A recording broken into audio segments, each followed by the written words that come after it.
அஸ்ஸலாமு அலைக்கும் வரஹ்மத்துல்லாஹி வபரகாத்துஹு. இன்றைக்கி சிக்கன் என்சிலாடா செய்ய போகிறோம். வாங்க எப்படி செய்யலான்னு பார்க்கலாம். அதுக்கு ஃபஸ்ட்டு அடுப்பில் ஒரு பேனை வச்சு 2 டேபிள் ஸ்பூன் பட்டர் ஆட் பண்ணுறேன். பட்டர் லேசான சூடு வந்ததுக்கப்புறம் 2 டேபிள் ஸ்பூன் மைதா ஆட் பண்ணுறேன். அந்த பட்டரில் மைதாவை நல்லா மிக்ஸ் பண்ணிடணும். அதுக்கப்புறம் டொமேட்டோ சாஸ் ஆட் பண்ணுறேன். இப்போ ஸ்பைசஸ் எல்லாம் கொஞ்சம் ஆட் பண்ணிக்கலாம். ஃபஸ்ட்டு மிளகாத்தூள் 1 டேபிள் ஸ்பூன், அடுத்தது சீரகத்தூள் 1/2 டேபிள் ஸ்பூன், அடுத்தது மிளகு 1 டேபிள் ஸ்பூன், அடுத்தது ஆரிகானோ 1/2 டேபிள் ஸ்பூன் ஆட் பண்ணுறேன். ஆட் பண்ணிவிட்டு இப்போ இது எல்லாத்தையும் நல்லா இப்போ மிக்ஸ் பண்ணி விட போகிறேன். நல்லா மிக்ஸ் பண்ணி விட்டுட்டு நான் முன்னாடி சிக்கனை வந்து நல்லா பாயில் பண்ணி மிளகுத்தூள், உப்பு, இஞ்சி பூண்டு இது மட்டும் போட்டு நல்லா பாயில் பண்ணி வச்சுருக்கேன். ஸோ அந்த சிக்கனை எடுத்து நல்லா ஷ்ரெட் பண்ணி ஓரமாக வச்சுட்டு அந்த சிக்கன் ஸ்டாக்கை மட்டும் தனியாக எடுத்து வச்சுருக்கேன். ஸோ இப்போ நம்ம அந்த சிக்கன் ஸ்டாக்கை இதில் ஆட் பண்ண போகிறோம். இப்போ லிட்டை போட்டு மூடி வைக்க போகிறேன். ஒரு 2 to 3 மினிட்ஸ் நல்லா குக் ஆகட்டும். குக் ஆனதுக்கப்புறம் இப்போ நம்ம ஓப்பன் பண்ணி பார்க்கலாம் எப்படி இருக்குன்னு. இப்போ நல்லா அந்த சாஸ் வந்து கொஞ்சம் திக் கன்சிஸ்டன்சியாக வந்துருச்சு.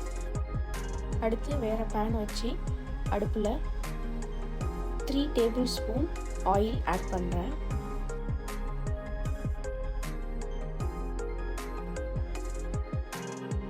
ஒரு பெரிய வெங்காயம் நல்லா சாப் பண்ணி அதை எடுத்து வச்சுருக்கேன். ஸோ இப்போ ஆயில் லேசாக சூடு வந்ததுக்கப்புறம் இப்போ அதை நல்லா சாட்டே பண்ணுறேன். சாட்டே பண்ணிவிட்டு ஒரு 3 மினிட்ஸ்க்கு அப்புறம் கார்லிக் 2 க்ளோவ் எடுத்திருக்கேன். அதை நல்லா சாப் பண்ணி அதை ஆட் பண்ணியிருக்கேன். இப்போ அதை நல்லா மிக்ஸ் பண்ணி விட போகிறோம். மிக்ஸ் பண்ணிவிட்டு அந்த வெங்காயம் வந்து லைட் ப்ரௌனிஷ் ஆகிற வரைக்கும் நம்ம விட போகிறோம். ஆயிடுச்சு.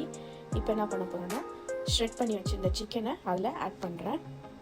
ஆட் பண்ணி நல்லா இப்போ மிக்ஸ் பண்ணி விட போகிறேன்.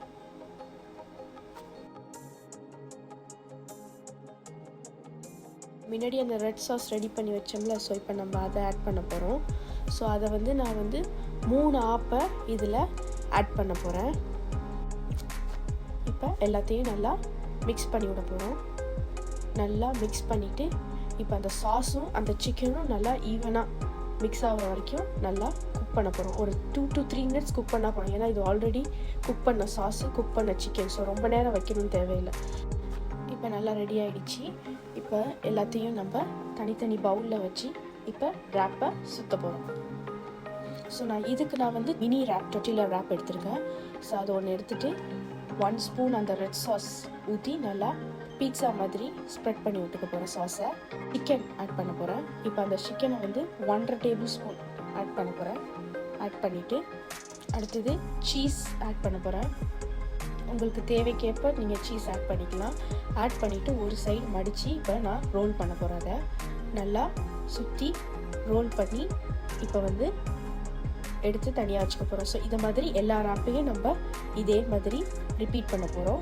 ஸோ நான் 8 ரேப் எடுத்திருக்கேன். ஸோ அந்த 8 ரேப்பையும் இதே மாதிரி ரோல் பண்ணி நான் எடுத்து இப்போ தனியாக வச்சுட்டேன்.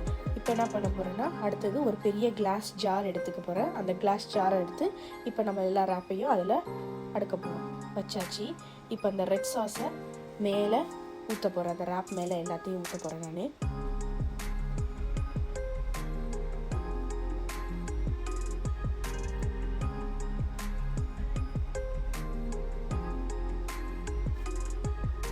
ஊற்றி ஈவனாக அப்ளை பண்ணிட்டேன்.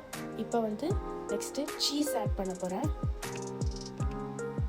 சீஸ் வந்து உங்கள் தேவைக்கு ஏற்பது நீங்கள் ஆட் பண்ணிக்கலாம். இப்போ நான் ஷ்ரெட்டட் சீஸை எடுத்திருக்கேன். அதை வந்து மேலே பரப்பரான்னு அழகாக தூவி விட போகிறேன். நான் அவனை 180 டிகிரியில் 5 மினிட்ஸு ப்ரீ ஹீட் பண்ணி வச்சுருக்கேன். ஸோ அதில் இப்போ இந்த என்சிலாடாவை உள்ளக்க வைக்க போகிறேன். ஒரு 20 மினிட்ஸ் வச்சுட்டு இப்போ ரெடி ஆகிடும். சீஸ் மெல்ட் ஆகிடுச்சுன்னா enchiladas ready.